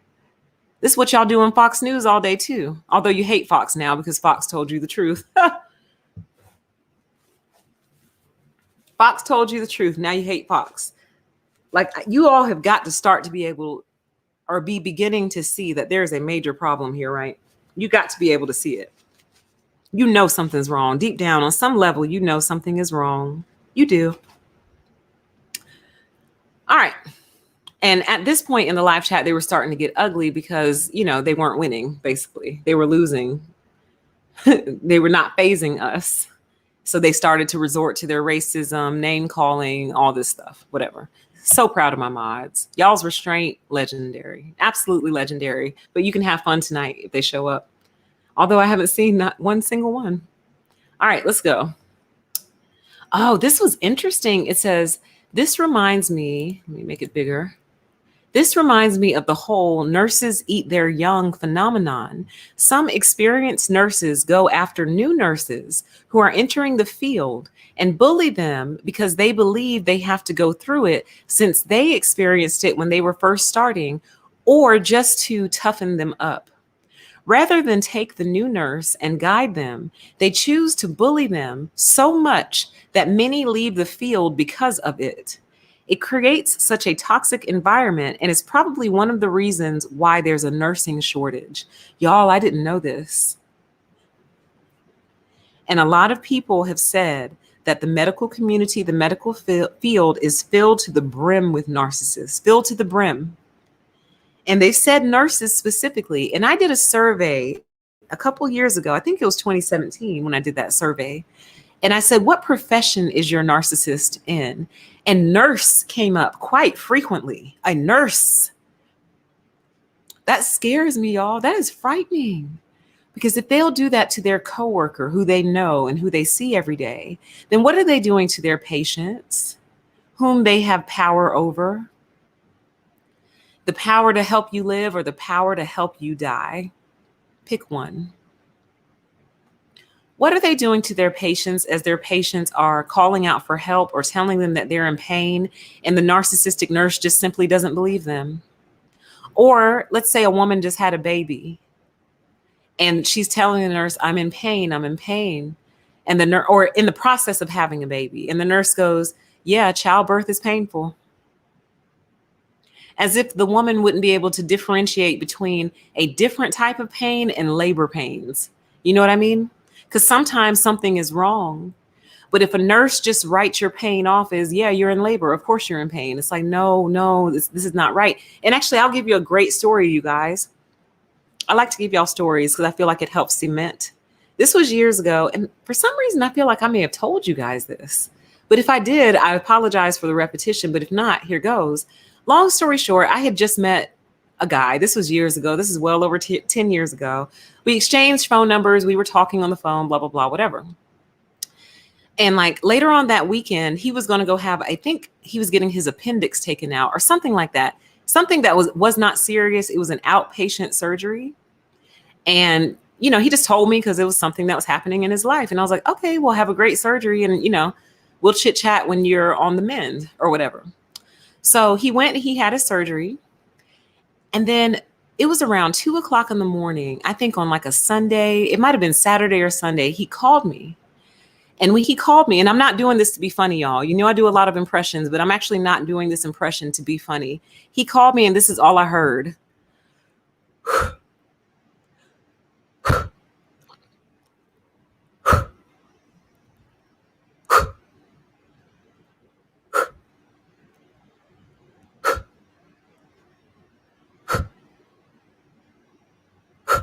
And I said, hello? And he was just going, and I said, are you okay? And he was like, and I was like, talk to me, tell me something. And he could not speak, you guys. He was in so much pain, he couldn't speak. So I said, are you okay? And all he could really get out was, and I said, do you need help? Do you want me to come get you, take you back to the hospital? And he was able to muster out a, I said, text me your address. And yes, I left at 2:00 in the morning. And when I got to his house, he had unlocked the door. I know this sounds very unsafe, you guys, but just understand that I'm not really a fear-filled person like that. I'm really not. And I just knew something was wrong. I knew he wasn't playing. He didn't call and say, oh, hey, baby, what's up? You know, I'm aching. You'll come over and make me feel better. He couldn't speak. So I got there. I kind of gently pushed the door open. He was on the floor. And I said, okay, do you want me to call the ambulance? He shook his head, no. And I said, okay, well, I'm going to take you back to the hospital. And after I was finally able to get him in the car, it took me almost 30 minutes to get him in the car. I actually probably should have just gone ahead and called the ambulance. In hindsight, I should have called the ambulance. But he was in so much pain, he couldn't walk. So long story short, I took him back to the hospital, took him to the ER. They admitted him and he ended up staying in the hospital for like another week because some complication had occurred with his surgery. And you know what else is weird about that situation, y'all? Like after that, we never really spoke again. Like, I don't remember how we like stopped talking or whatever, but I always felt like in that moment, I was like his guardian angel. Like I literally met him just for that to happen because we never really spoke again after that. I don't even remember his first name. Don't even remember his name, but we never talked again. And I was just like, wow, I think I literally met this guy just to save his life tonight or that night. You know, I didn't know we weren't going to talk after that. But when I reflect on it, I'm like, dang, like, because we had met. So like we met like a week prior. He went and had his surgery, then almost died from it. And I'm the one who took him to the hospital. So I say all that and I tell you that story to say, I wonder if they discharged him, even though he told those people he was in pain. And they probably said, yeah, you just had surgery. You're going to be in pain. And he was like, okay, well, I guess I'll go home then and just kind of, you know, ride it out. But I'm glad he had the instinct to call me or call somebody, but call me. And I'm glad that I wasn't so funny acting to where I was like, oh, it's 2:00 in the morning. He just had a surgery and he's just trying to trick me into coming to his house because he just wants, you know, he's just trying to come up with an excuse for me to come over late. Like my spirit said, nah, something's wrong. Something is wrong and something was wrong. Thank you for the super chat, Desert Diagnostics. I appreciate your support so much. So yeah, and that, I tell you that whole story to say that I wonder if he got sent home, even though he told those people, hey, something's not right, I'm hurting. But then again, he might've still been numb from the surgery. So maybe he didn't feel it yet. He didn't feel it until his anesthesia wore off. Poor guy. I felt so bad for him. I've never seen a man in that much pain. Never in my life. Never. And I've seen women giving birth before, and I've never seen a man in that much pain. Never. Let's see here. All right, where are we? All right, we're probably going to wrap up here pretty soon because there's literally so many comments. I'd never be able to encompass them all. But I wanted to see if there was at least one more that we could go over that really stood out to me.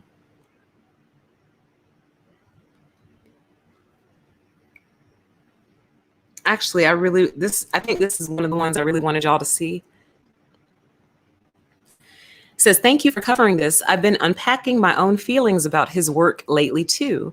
He has big displays of emotion that seem genuine. So I didn't think he was a narcissist at first.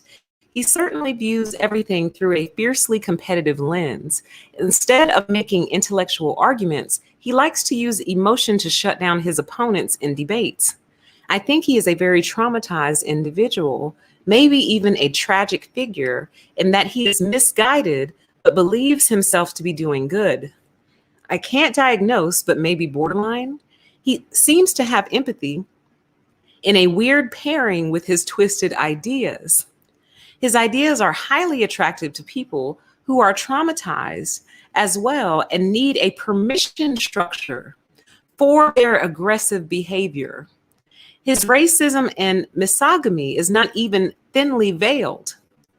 He states openly that he legitimately doesn't believe that women are oppressed compared to men in our sight. This was a great comment. I really feel that this viewer captured the essence of Peterson. What specifically the weird pairing of empathy and twisted ideas. That's what I mean by the mixture. You know what I mean? Oh, I have compassion for you. Here, let me teach you how to hate women. Now let me teach you how to put your finances in order. You see?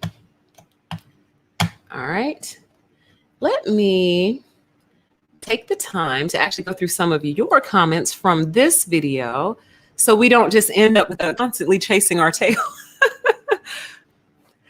Always have a live stream behind. So yeah, so I think I've gone ahead and decided that I'm not going to do the Texas governor comments because I actually have extensive comments on that. So that'll be a separate show after the live stream tomorrow.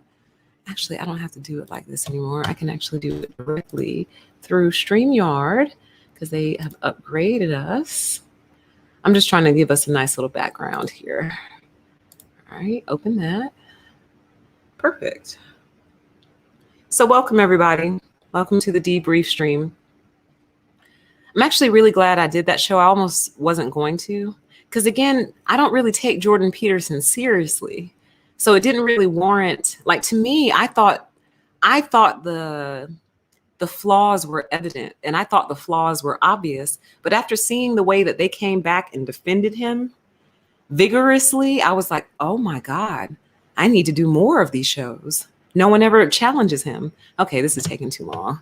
So let me just open it with preview and we'll just display it like that, like we did in the old days. All right, lovely. Boom, officially an after show. Officially in the building. All right, so I'm gonna go through a few of your comments from this stream and then we will finally get out of here, okay? Yes, this is what it is. It says PTE, the sandwich method is taught in corporate training sessions.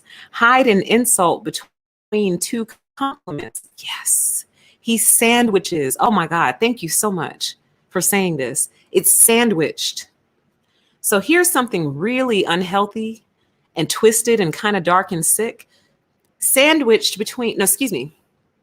Here's something really healthy on this end. Here's something really healthy on the other end. And sandwiched between is something really dark and unhealthy.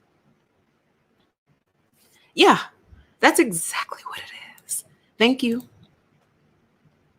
A shit sandwich. Yes, exactly. Except make it psychological. Except make it dark. Yep.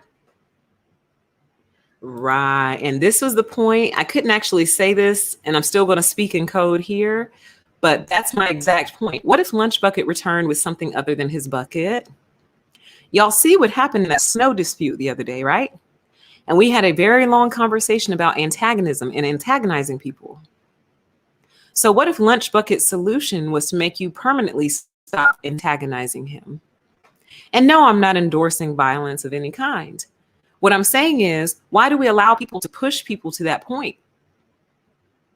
We need anti-antagonism laws and anti-bullying laws, not programs, laws. A bully needs to know that they have and stand the chance of going to jail if they keep it up. They stand the chance, adult or child. You run the risk of going to jail if you keep this up. And they need to be on the books. Anti-bullying, anti-antagonism laws. Yeah, they never would have let up on him, ever. They never would have let up on him. If he had laughed and taken their jokes and complied and done all that, they just would have made it worse and worse and worse. And then eventually Lunch Bucket would have become like a do boy, probably. Meaning, hey, Lunch Bucket, go get our lunch today. Go pick up our lunch from Subway today. Hey, Lunch Bucket, I need $10. Can I have it?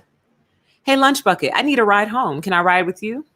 Hey, Lunch Bucket, I need to borrow your car. Can I hold it? And if Lunch Bucket says no, they just hit him or bully him or do something to him to gain compliance.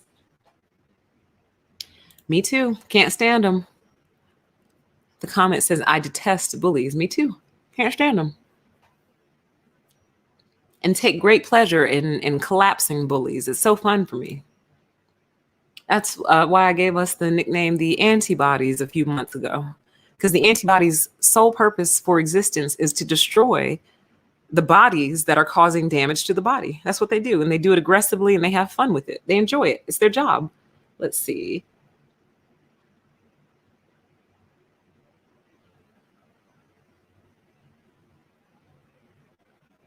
Right. It says people were crying about cancel culture while at the same time unscribing. Riddle me that. Right. Like they are just, here's what scares me the most, you guys. I don't think there's anybody who can actually reset these people. One of the benefits that we had pre-internet was, well, the word benefit could be argued, but I guess what I'm trying to say is to a very large extent, we were all on the same page because there were people kind of pace setting a little bit. So what I mean by that is, for example, I think it was, I don't know, I don't remember which president it was or which presidential wife it was, but one of them started the DARE program. And I know she was kind of controversial for that reason or whatever, I think. But my point is, like, there was a wholesomeness to aspire to at one point. Like at one point in time, the presidents would send out letters if you made good grades on your report card. Do y'all remember that? Or making straight A's or making the honor roll? Obviously, the president himself did not sit down and type it out and sign it. But still, like to get a letter from the president saying you did a very good job on your grades, keep it up kind of situation. Like that's what I mean. Like we had role models back in the day. Without regard to where you stood on their politics per se, like we still had class acts to look up to. They are all gone, you guys. Who is going to undo this? Who is going to reset these people's minds? Like they have so many theories twisted up on top of each other now. So it's kind of like, who can untangle that knot? My biggest fear, y'all, is that we're not ever going to go back to normal. And I don't mean in terms of the economy with CV and the shutdowns and all that. My concern is that we're never going to be able to be a normal society ever again. I don't think we ever were normal to start with. But what I'm saying is we could collaborate at one point in time. Republicans and Democrats could actually work for the same company at the same time. And people really just left politics out of the room. You know what I mean? People believed in running business well at one point in time. I think, at least that was the impression I had. And now we can't even work together anymore. We can't even work together. And now you all's philosophies have gotten so bad that you apply your political philosophies to the workplace, even though that's against the law. Like we can't, like there, I feel like there's no going back from this. There is no recovery from this. There aren't enough therapists in the world to recover people from this. All right, let me keep going here. Mm-hmm.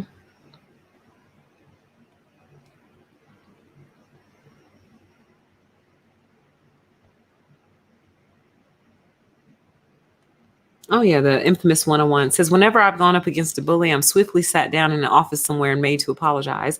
I've never been made to apologize, but I definitely have the one-on-one conversation. And you know what they always ask me? Are you happy? And you know what my answer always is? I'm thrilled.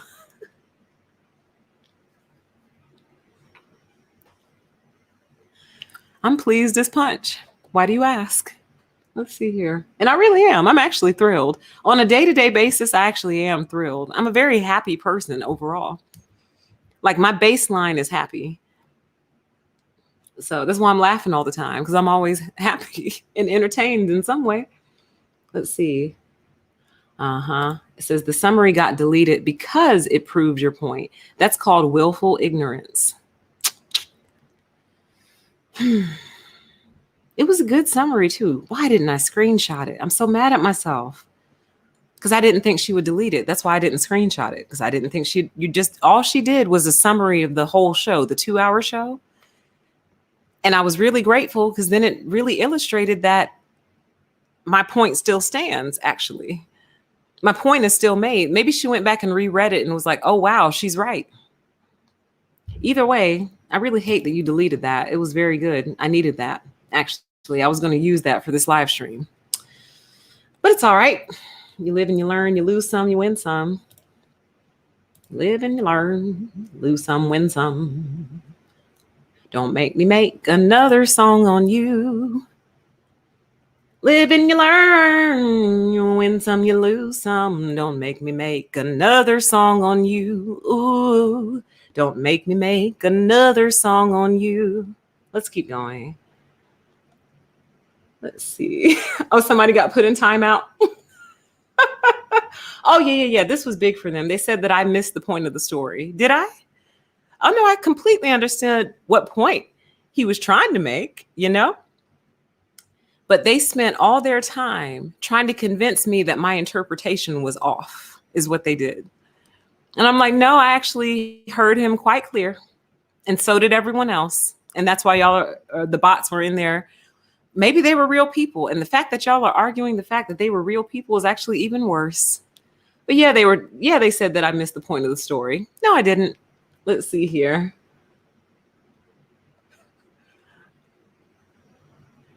But yeah, actually, as a sidebar, if y'all want some really good reading, I would highly recommend not only the comment section of that video, that live stream, but going through the live chat as well. It's not easy because a lot of them really do just unfold into pure racism and bigotry at one point. But I'm glad that they did, because now it's documented, baby.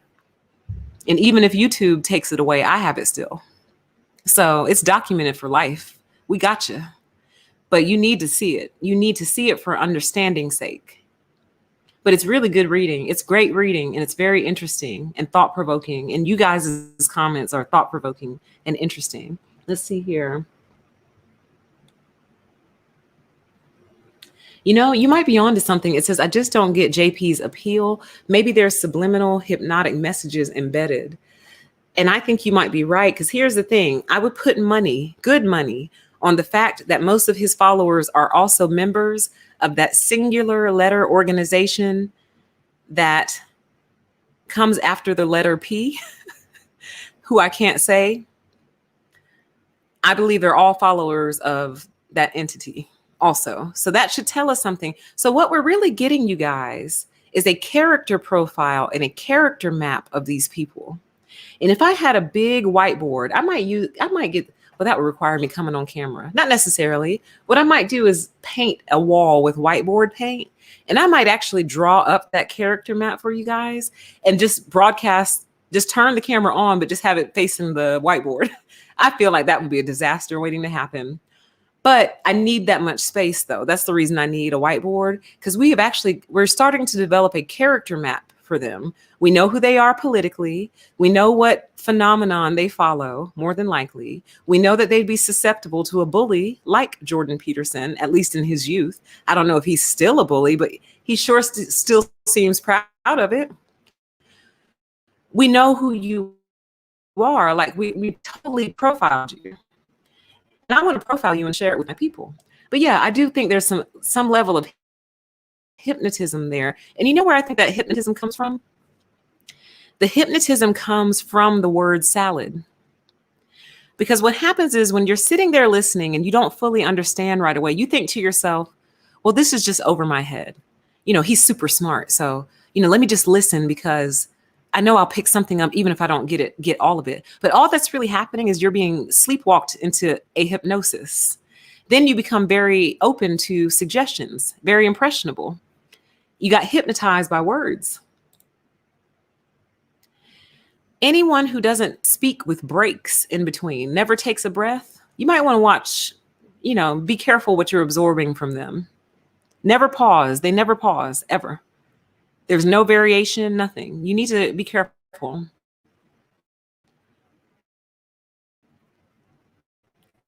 And I'll give you an example. Let me see if I can just find something to read like that really quick. What's around? What's nearby? That has a lot of words on it. Oh, those are so little. I think I need glasses, y'all. I think it's time finally for me to have glasses. Oh, here we go. No, F it, forget it. I'll do it another day. There's a style that can hypnotize people, and I'll actually do it for you. I'll show you that it is a very unique style. But I need words, like I need a bunch of words to do it with.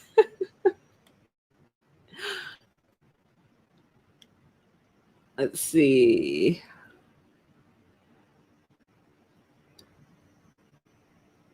Oh, wow. It says, I came in late last night. So I literally thought the JP guy was just telling a story. They kept saying that it was just a story. Of course, I went back and saw that that wasn't the case. You see, and that's what happens. Like they shape narratives by virtue of their persistence, just by being persistent with it. Like if I came on here every day and I was like, hey guys, we're not actually on Earth, we're actually on Jupiter. And y'all are like, okay, she finally lost it. That's it. We knew she was going to lose it one day. The cheese has finally slid off the cracker. But if I just came back every day, and hammered into your head that we are not on planet Earth, we're actually on Jupiter. Eventually, even the strongest minded person would go, what's making her say that? Why is she so convinced of that? Why is she so adamant about it? She comes on here every day and tells us we're not on Earth, we're on Jupiter. And obviously that's not true, but she's so adamant, like maybe she's right. Now you're going to go look into it. Now you're going to go research what planet we're actually on, even though you know where we are. But they are effective by virtue of their persistence alone.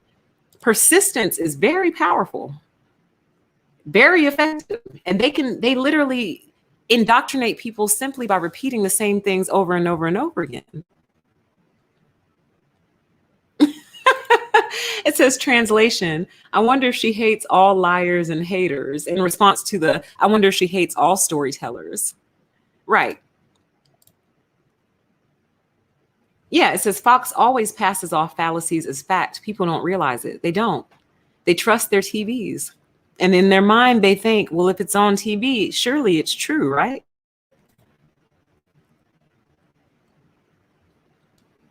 Oh, wow. Some of you have been nurses and you experienced that. It says, I worked for a very large hospital system. The nursing turnover would astound you.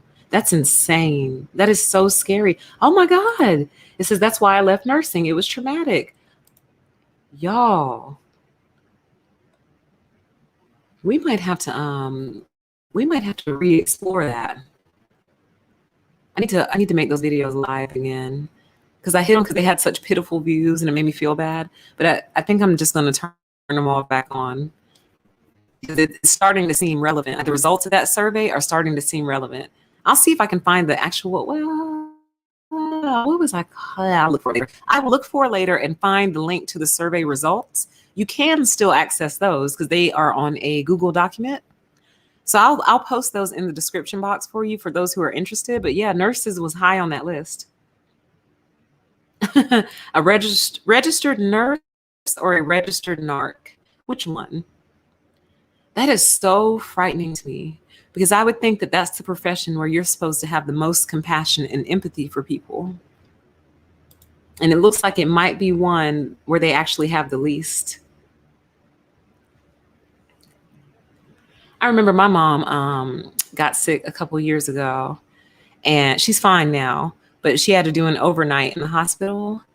And I drove I just stopped everything I was doing and I drove home to go be in the hospital with her. And they were probably supposed to put me out. They probably were, because the nurse came in there and was like, okay, ma'am, we've got it from here. You can go on home and get some rest. We know you're tired from your road trip. And I looked at her and I said, I'm fine. Thank you. Oh, I'm super fine. Thank you. And I stayed right there by my mom's side until the next day when my dad came to take over the shift duty. And then I went and took a nap. And then I came right back because I want y'all to know I am here. I am right here. You turn to your left, there I am. You turn to the right, there she goes. You bend the corner, there I am. What was that? I'd like to hear that too. What did you say? What did you tell her? Okay. And actually that brings back a memory. So what happened, not to put my mother's business out there, but she had a stroke actually. And it was bad too, y'all. Her speech was distorted and everything, but she's better now. But anyway, part of having a stroke and having your speech impacted is that it affects your tongue and your tongue movement. So one of their major concerns for her was they wanted her to be able to swallow before they sent her home, which that's a very valid concern. So the nurse had come in to give her some lunch and a couple other family members had shown up. So I was just standing outside of the room, but my mom and this nurse were in my peripheral vision, but I'm chit-chatting with my family, right? And, you know, I see the nurse go to give her some food and I see my mom kind of like retch, like lurch forward, like she was choking on it. And I see and you know, the nurse is like, take your time, it's okay, you know, go slow, da da da.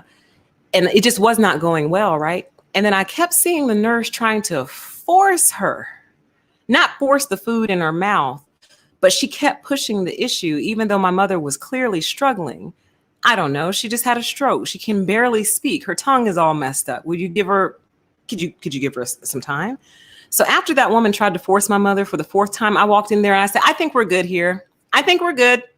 She'll try again later. Thank you so much. You can leave the food. We're good here. I think we're good here. Thank you. Goodbye. Because you frustrated because it's not going fast enough for you. Get out. I didn't say that. I didn't say that, y'all, because I would never be cruel to the person who's over the care of someone that I love. So I wasn't rude, mean, but I did walk in and go, I think we're good here. Thank you. I shut that shit down. You're not going to sit here and choke my mom because you're impatient. So anyway, stay by your family member's side when they go to the hospital, okay? You have to, especially these days. You have to stay by their side, put people on shift duty. Well, you know what? Dang, you can't really do that these days because of COVID. Man, COVID won't let you. Well, I'll say this. If COVID ever clears out, if we ever get rid of that, ever, and you have a family member that goes to the hospital, stay by their side at all times and have someone on shift duty. And I would actually even say possibly plant a hidden camera, maybe. It's probably illegal. But, you know, listen, lately, y'all have shown that y'all really don't care about the law, that there are some individuals who are above the law. So I really don't care about your petty laws quite as much. And that's one of them. Like, I'm not above planting a hidden camera in the room where one of my family members is to monitor you guys. I'm not above that. I'm not. All you got to do is get on hospital Wi-Fi. That's it. Or if you're a real psycho, get a, what are those things called? I don't think they have the bandwidth, the little portable hotspots that you can pretty much use anywhere. I don't think they have enough data to pull it off though. But I'm not above that. Why not? Stay by your family member's side at all times. if you can, and go on shift duty with other family members. I'm so serious. Don't be annoying. Don't be a pest. Let the doctors do their job. Let the nurses do their job. But you need to be there because people are vulnerable. Like my mom could barely speak because her speech was messed up at the time. So how could she truly communicate, lady, I can't do this? Don't worry. That's what her daughter is for. Her crazy, psychotic daughter is right here to say, I think we're good. Think we've had enough here. Thank you. Thank you. We'll take it from here. Thank you. Look out of here. Choking my mom to death. Let's see here.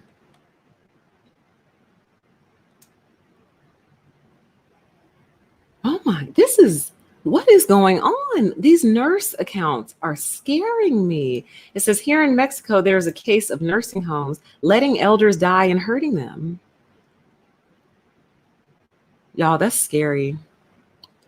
It makes me wonder why is this profession attracting so many unwell people? Right. And the high maternal death rate among Black women in particular. You know why that happens? Because people, for some reason, think Black people can take more pain than others. I guess they look at everything we've been through and say, well, they survived all that, so they must be pretty tough. But they think we're more durable than other people when we are just as fragile as you in terms of our body. Our bodies are just as vulnerable, just as fragile, just as susceptible. We feel pain in the exact same way. But I think they think that we're supermen and superwomen. So we don't feel pain, so we don't need the same things.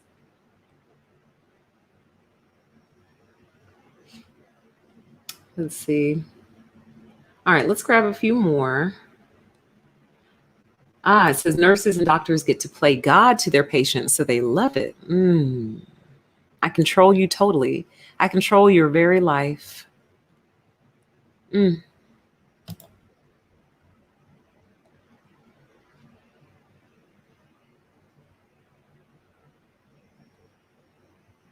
Yeah, it says people PTE, you're good people. They probably discharged him without care, but I hope not. Like I honestly thought he was gonna die right there with me, y'all. I thought that was it for this guy. I really did. I felt so bad for him. And where the cut was, I'm not even gonna describe it because I don't want y'all to hunch over in pain. But it's making me hunch over right now. Like where that cut was, I'm like, oh, to be in pain right there. Ooh. It's making me crunch over right now. Let's see. All right, guys, we're going to go ahead and wrap. It's been about 2 hours. So, and I know it's still a weeknight, even though I thought it was Friday. Well, it's Friday now, but I thought it was actually Friday earlier today. So I will go ahead and let you go because I know a lot of you have to get up super early. But thank you for coming to the after show. I know I didn't get to everybody's comment. I'm so sorry. But I hope that you all felt like this was at least some type of follow-up, and I guess you could call it closure. I don't think this is really closed, but this gives some sort of a finishing point, I guess, for that video. So if you hadn't seen it, go check it out. You might see a clean version of that video come out later this week or next week or something. And the only reason I'm doing that is so it's easier to watch and more shareable. So you might see that come out. You're not losing your mind. It's definitely a re-upload if you see that, okay? Yeah, I think that's about it. So thank you all so much for coming. And we will talk again tomorrow with the news break. And then I'll do that story on the former Texas governor a couple hours after the news break, because I have so much to say about that. So much. All right. And with that, you guys, I'm going to go ahead and close out, and we will talk to each other again soon. Okay.